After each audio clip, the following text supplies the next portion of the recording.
All right. Good morning, my awesome YouTubers. Thank you for checking in with your girl.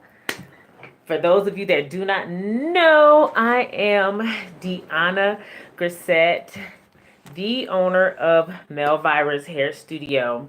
And I am coming to you today with business tips, etiquette tips for becoming a successful salon owner, beauty professional, or entrepreneur.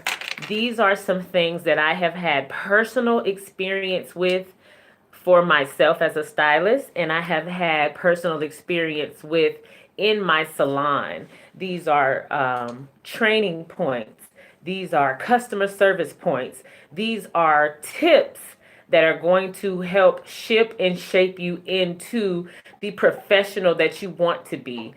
I cater to the beauty industry right now, but these tips can help you out in any business if you just take the context of the beauty industry out of it and you put your industry in it. So I'm going to jump right into it because it's a super long but very important list. Every point on this are tips that will help you to become a beauty professional, a professional or awesome entrepreneur in whatever industry you're in. So I'm going to get right into it. Okay? These tips are, and they start with, if you schedule clients, know and understand that clients who have enough respect and organization to schedule ahead deserve and should get priority over clients who attempt to schedule after that client has already been put on your books. It is completely disrespectful for me, your client, to schedule with you 2 weeks, 3 weeks, 4 weeks in advance. And then when I sit in your chair halfway through my service, you say, oh, you know what? I'm going to let this stylist finish taking care of you because I got another client coming right now. First of all, that's none of my business. I don't care. I am paying you for your time. I gave you an allotted amount of time that you agreed with when I first scheduled with you. Why is it an issue now if we made the plans ahead of time? Why didn't you tell me before I sat in your chair? Why didn't you call me and have enough respect for me to tell me before I came to your office? And now we've agreed on one thing, but I get there and it's something different. It's completely disrespectful. And you should know better as a professional. We make mistakes, but we got to communicate. Be respectful of your client's time. Self-explanatory. You invite people to come and spend money with you, but then you push them to the side, or you're not on time, or you can't properly communicate how much longer you're going to be with them, or you leave them sitting forever, or you put them up under the dryer and then you disappear and they've got to call you looking for you. You know they under the dryer. You know they're there. You put them there. The dryer takes 30 minutes. It has a timer on it. Maybe a clip is burning them. Maybe something went off. Maybe they've got something in their eye. Maybe they've got to go to the restroom and now they need to be reconnected back to the dryer, but you're nowhere in sight. It's real. It's tough, but it's real. If you're trying to make money, be about your money. Do not talk negatively about other people in front of your clients, especially about other clients that they may eventually meet. Oftentimes in a hair salon, there is always group conversations. And one of the topics of conversation that often come up are other clients that you may be dealing with right now. If you are talking about clients with other clients, know that eventually those clients are going to meet. That is a recipe for disaster. That client that's sitting in your chair listening to you gossip about the other clients is now thinking, what are they saying about me when I'm not around? And they have every intention of thinking that. So don't give them the idea that you like to talk about people behind their back. Most people won't say anything, they just won't come back. Okay? Know how long it takes you to do a service from beginning until the end. It is a part of being an efficient professional. Why are people scheduling with you if you don't know how long it takes you to do something? How can you schedule people if you don't know how long it takes you to do something? How can you respect someone's time if you don't know how long it takes you to do something? If you are looking to know how to give your clients quality and stop being so concerned with quantity, let me get as many people as I can so I can make as much money as I can. No, that's not how you make money. That's not how you make a lot of money. If you focus on what you're passionate about and you focus on respecting other people's time and giving them the best version of yourself, the money is a byproduct. So don't do that. You want to respect people's time, and you want to respect their time by understanding and knowing how long it takes you to do something. That's why they sell timers in the beauty supply store, okay? Treat your clients how you want to be treated. When you go somewhere, do you want somebody to greet you at the front door, or do you want them to not pay you any mind when you come in the door? When you go somewhere, do you want people to leave you waiting? Because you got something to do. You got a doctor's appointment. You got to take your baby to school. You got to run by the bank before the bank closes. Anything could be happening in your life. It's not your job to know what's happening in your client's life. Oh, I didn't know she had to go nowhere. Of course, because it's none of your business. Your business is right in front of you when she's there with you, when he's there with you. Be respectful of their time. I don't want to pay nobody that's late and didn't have enough respect for me to say, Miss Grissett, I'm running about 15 minutes behind. And if you're running 15 minutes behind, please make sure that it's no more than 15 minutes because they're counting from the time they get in the door, okay? Another thing is stop discussing operations and handling business in front of clients. If you are splitting a service with a stylist, why is it your client's business that you are splitting a service? That's none of their business. They shouldn't have to be stressed or concerned about business operations and handling business at all. They are coming to your salon, your place of business, for things to be easy and stress-free. Do not put the burdens of your business in their lap by even introducing them to what we do behind scenes. If you have to ask, hey, how do you check this person out? Pull that person to the side. Learn what you need to do before you get to your salon. There's lots of downtime to figure out what it is that you do not know how to do. When you don't know how to do something, ask that one time, write it down, and then go back and study it and learn it. Take initiative to be the best that you can be. Okay? Treat all clients the same as if they are your top paying client and you don't want to lose them. Oftentimes in places of business, we will get more prestigious clients, more reliable, more secure clients. Treat everybody like they're reliable. Okay? Treat everybody like they are prestigious and secure. You know? My bad, y'all. My phone just went off and we do not want that. Okay? Treat everybody the same, okay, because it's just respectful. And if you're looking to make money, that's what you would want to do, because you want those people to come back. You want them to feel like they are valued. All right, it's between me and them. Okay. The next thing is stop making clients late to their other life engagements because you can't handle your schedule, because you don't know how long it takes you to do something. Because time and say, hey, I'm going to be about 20 minutes late, which means that we probably going to be 20 minutes late finishing you. So if your daughter has a dance recital, you might be 20 minutes late to that. Give them the option to say, hey, you know what, Susie Q, I'm just going to have to reschedule because I've got somewhere to be today. You know what? I just got off of work and I was rushing to you anyway. Let me stop and get me something to eat because I'm hungry. Just be respectful of people's time, okay? Stop making excuses for poor customer service. You guys are professionals. If you're watching this video, you're either a professional or you're a client, one or the other. Stop making excuses. This is for the professionals. Stop making excuses for poor customer service. Poor customer service is when you do not meet customer satisfaction. If you don't know if you're meeting customer satisfaction, 9 times out of 10, you're probably not giving good customer service because you're not even checking up with your clients to see if you're meeting what they expect out of you. So you're not even concerned with your client retention. You know what I mean? If you're going to be professional, Do it all the way.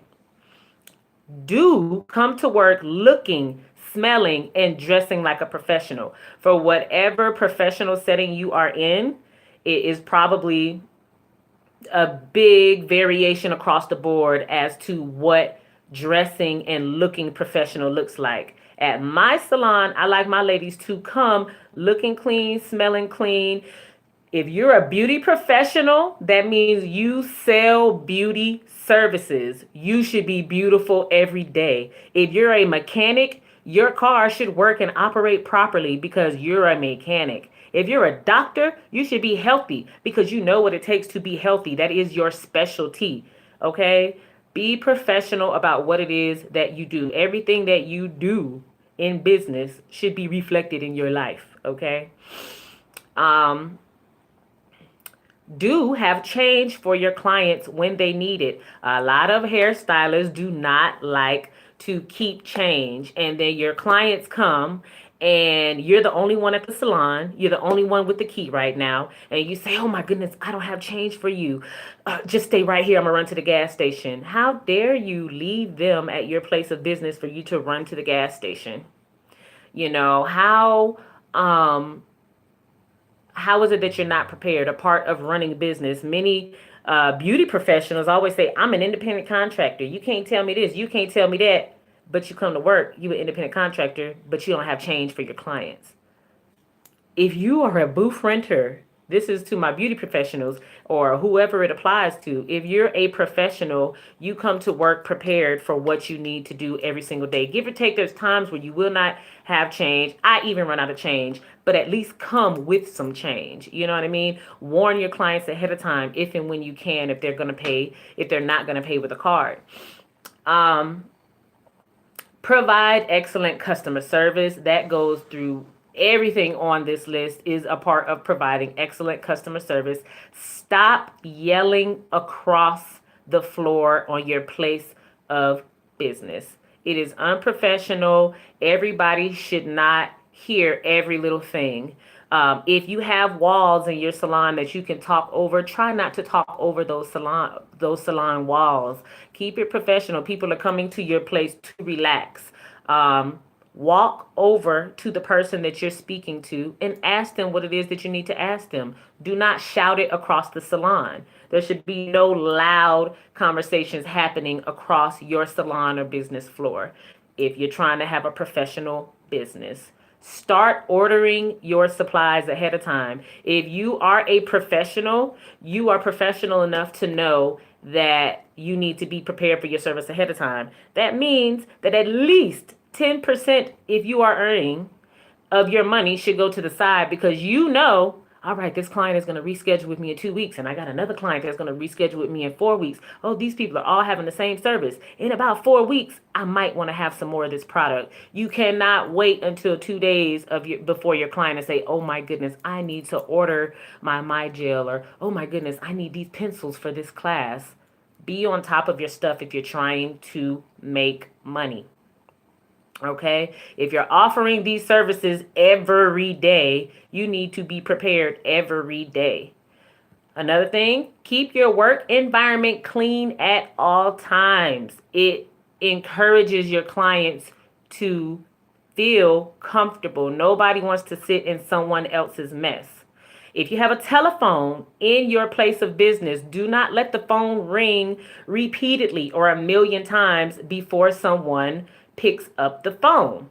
Okay? Because that does two things. It makes the person on the phone frustrated because why am I calling this place of business?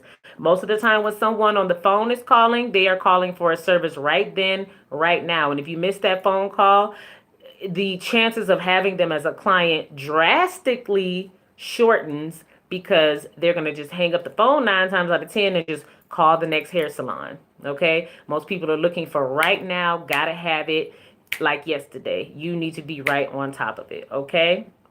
Another thing that does is the clients that are in your chair and watching and listening and observing you not answering the phone are thinking, is that what they do when I call here? Everybody just keeps working and lets the phone ring, you know? Um, It sucks, but sometimes you don't have a secretary, and sometimes you don't have a specific person to answer the phone, but you've got to make time for everybody, and it should be a team effort if there's more than one of you in your building, if that applies to Mm-hmm. you. The next thing is um, stop starting group conversations. Stop starting group conversations when you have a client in your chair who is paying for your time. This looks a little something like, a hairstylist doing hair, whoop de whoop de woo. You got a client in your chair, everything's quiet, so you feel like there's need to fill in the quiet space. Hey, girlfriend, when is your next client? Oh, okay, I'll be finished at 4 o'clock. Yeah, da, da, da. I was here a little late today, but I was conversing with my client. She was okay with it. And you going to the hair show, girl? Me too. Da da da da da. And a whole 15-minute conversation transpires with a client in your chair. That's so unprofessional, and it is equivalent to going to a Vietnamese or Chinese nail salon and they speak over you in a different language. It is called jargon, business jargon. Look it up, JARGON. Why are we talking about everything else except for what relates to this client's hair? Now, God forbid something go wrong with that service. The first thing that client is going to say, she wasn't even paying attention to me. She wasn't paying attention and she cut my hair too low. My hair color got over processed. Now my hair is falling out and I just don't feel like my hairstylist or my business professional pays enough attention to me when I'm sitting in their chair. I've seen it a bunch of times. Okay. The next thing is learn and study your service or whatever it is that you're offering before the client is in your business space. Many times, as far as the beauty profession goes, I've seen stylists and I've heard of stylists that will get a client in their chair. The client has scheduled with them 2, 3 weeks in advance, and they'll say something along the lines of, "What are we doing today?" They scheduled with you online 2 weeks ago and you accepted the appointment. Did you not look and see what they were going to get done with you today before they came in? That gives the client the opportunity to think, did she even pay attention to anything today? Did she pay attention when I scheduled with her? Why doesn't she know about what I want to get done? It makes them discredit you and have distrust in the service that you're about to do with them. So now they're going to be extra watching everything that you do because you just came across as if you didn't know what you were talking about. Okay? Educate your client each step of the way as you go through the service that you perform. This creates trust.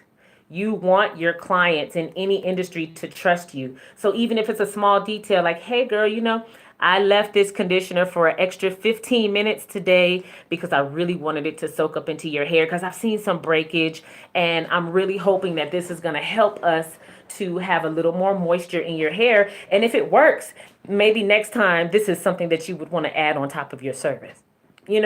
When we give people a free deep condition, sometimes we do it because we want to buy time as hairstylists, which that is okay if you want to buy time, but explain to them. Because say you give them a free deep condition and you're using it to buy time, and they realize she's just doing this to buy time. I didn't get this service for free before. She charged me last time, so what is the difference now? Tell them because they're going to give you a hard time once they start realizing these things like this. Ma'am, I'm giving you a free service today because I'm running a little bit behind and I think you need a deep condition anyway. You know what? If you like it, let me know and maybe it's something we can add onto your service for the future. If you're working in a environment or a beauty salon where you get commission for services, I mean, not services, but for products that are sold in the salon, it's too easy to sell. Hey, you know what? I'm using this oat and protein henna shampoo on you today. This shampoo is great for thickening hair. Da da da da da da. I like to use it on you. Doesn't it smell sweet? Oh, it has this in it. It has that in it. Well, henna's supposed to help make the hair thicker. Blah blah blah. Whatever it is in your industry, preferably the beauty industry is who I'm speaking to at this particular second. It's easy to educate people. Just tell them what you're doing and why you're doing it because it builds trust and it helps to create a reliable clientele. Okay. Um, Never give your client to another stylist halfway through the service unless this has been discussed ahead of time. There are times when you will want to um, give your client to someone else, but there is a way to transfer clients, which is going to be the next video tomorrow. So log in for that, okay? Transferring clients, the hot way and the cold way, okay? Um, Do not overbook your clients when you have a client booked already. Do not behave as if it is inconvenient to do a service for a client. Do not say things like, oh my goodness, girl, I'm doing these singles for you and my fingers are going to be cramping up on me tomorrow. Why do they need to know that? Why would you make them feel uncomfortable about the service that you're having to offer for them? Aren't you working for the money that they're going to give you? Do you not expect to be tipped for going over and beyond? Why would I tip you or give you anything extra if you've gone out of your way to let me know how inconvenient it is for you to do this service for me? Why would I come back to you? I would rather go to someone that's happy and passionate about what they're doing because I know and understand that they're going to do a great job on my hair. They're not going to rush through it. They're not going to complain or any of that. If I'm paying you for a service, I want the service done and I want to be taken care of. That's it. Why it inconveniences you is none of my business. My business is, did I pay you for the service and did you do a good job? Okay. Realize that clients are your business partners, not your friends. Many professionals mix up the client stylist relationship and they turn it into a client friend relationship. Yes, you want your clients to feel like you are their friend. Yes, you can actually be their friend, but you always have to remember that you guys came together initially because you have something to offer to them and they want to take advantage of what it is that you have to offer. Never forget that is the foundation of your relationship. Everything else is just extra and a bonus. But the foundation of it is we are business partners. I am offering you a service and you are coming to me for a service. They will always remember that, especially when things go wrong. So protect yourself and behave like a business professional all the time when you are with your clients, okay? If you cannot perform a service, do not accept the service. Many people accept services that they cannot do, they're not comfortable doing, and then a client sits in their chair and it's obvious that they do not know what they're doing. They have not researched it. They do not know what they're doing. They have to stop, pause, ask, come back. Why am I paying you if you don't know how to do this service? I'll let you answer that. Okay? Study and read the service that have been scheduled before you sit a client in your chair. You should know what you're going to do for someone, about how long it's going to take you, and you should have a vision of your result before you attempt to try and get there. Okay? Know that each service that you offer in a salon starts at your salon chair, not at the shampoo bowl, not in the waiting area where everybody is all in their business. The thing about taking people straight to the shampoo bowl is you don't know where their hair has been. You don't know if they come from a home with bed bugs and they have bed bugs in their hair. You don't know if they have lice. Do not believe the hype. Black people can get lice too if they do not have their hair oiled or if their hair is completely dry and completely clean. You know, you don't know if they have ringworm. You've never seen them before, or you haven't seen them in 3 or 4 months. Now you got your hands all in their hair, scrubbing and scratching and getting all that stuff up under your nails. Now, after you're done shampooing and conditioning, you take them back to your station. You realize they got a big, nasty, infected ringworm in their hair. They have infected razor bumps on the back of their hair. You got all that pus up under your fingernails now. Be mindful of people. Be respectful of yourself and other people and pay attention to the things that you do. Start services at a salon chair, okay?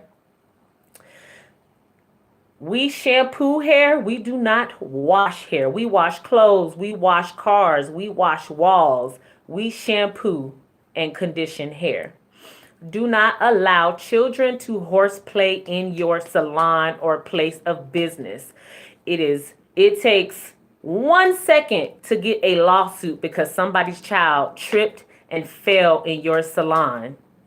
It takes 1 second to say, hey, can you tell your baby to sit down? Hey, if your child is not getting a service, they need to sit up front. Hey, if your child can't sit through the service, I'm gonna ask you to come and pick them up because I can't handle them and I'm not a babysitter. Do not open a can of worms by allowing your clients to do what they want in your work environment, okay? Have your clients check their kids. Once your kids come in my salon, them is my kids. They need to sit down, okay? Conversations about how stylists split money should never be discussed in front of a client. And there could be a million more things added to this list, but I think this video has been quite long enough. These are business tips. These are salon etiquette tips. These are if you are trying to retain a professional, reliable clientele. Everybody talks about, oh, I want to make more money. Oh, I want to have more clients. These are all some things that will help you to keep being rebooked. These are some things that will help you become in demand in your community because many people do not do these things simply because they don't want to. They don't think that it's necessary. I've built my business on these principles. It works, okay? So I am working on a book and it is called Business Etiquette for Retaining a Reliable Paying Clientele. Okay? All of these tips and more details about how this is going to affect your clientele, how this is going to affect your bottom line, how these things, whether you do them or not, are going to affect your reputation as a beauty professional. These are all going to be in my book. So you guys be on the lookout, okay? I am going back to being live on YouTube more often. So if you watch this video all the way through, I want you to like and subscribe and turn on your notifications for me. And I'm going to keep coming at you guys with great content and great quality information to keep you guys motivated and inspired through my life as a business owner, okay? So thank you for tuning in, and I look forward to seeing your comments and concerns and critiques down below in the comment section. Y'all have a great day.